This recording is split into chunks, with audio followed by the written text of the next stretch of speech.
hold my sign up high. I am so honored and so blessed to be here today. And I vow, even before I begin to speak to you, that I will be silent no more. And I'm going to stand here as long as I can, and I'm going to hold this sign high. I was in high school and I fell in love with the man that I married, and he's here with me today. We've been together now almost 37 years of marriage, and we knew each other before that, and we fell in love, and God blessed us with a child. But even though we had made plans that I was going to graduate and we were going to marry, there was someone in our lives who told us basically that they were making our choice. I stand before you today to let you know that those of you who say to you they are fighting for a choice, it was not my choice. We did not want to kill our child. I wanted that child. I've named him Matthew Brent. And I went through a service like some of you have, where you went through a healing time. But I have to say, before I got to that point, it was decades. Decades. I felt no matter what I did, I would surely burn in hell. Because on that day when I went into that abortion clinic, I went in and I lay on that bed for that procedure, and I did not have the strength at that time, and I did not have the relationship with God that I do now. What's her name? And if I would have had the faith that God would have provided for our child. What's her name?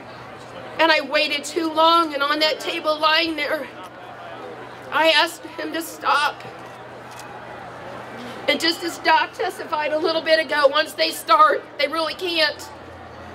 And the man explained to me, I can't stop. I'm sorry. And at that moment, I went into the fetal position and I wept for my child and for what I had done to the man that I love even today. And for the pain that I felt. Moved forward about 25 years.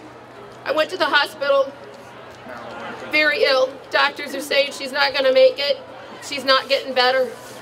I prayed to God on that day and I asked him, please God, forgive me. Bring me who can heal me. And when I went to that hospital in Cleveland, the people there were like, how'd you get that doctor? Do you know who he is?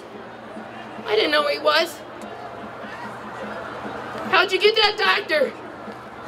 I prayed and I asked God. At that moment, I knew I needed to do something in return for God. I needed to come back to the church.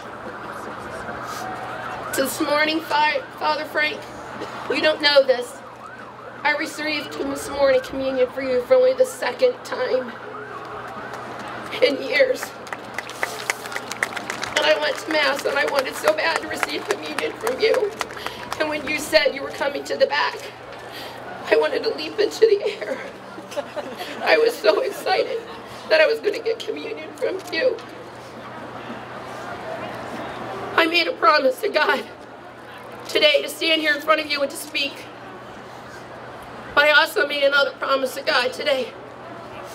And I'm going to hand you my sign.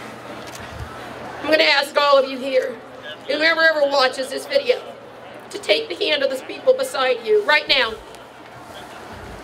Take their hands. Because I made an oath to my God, I was not going to use all my time for myself. I ask you now, please, to join me in the Lord's Prayer and to pray the way He asked us to.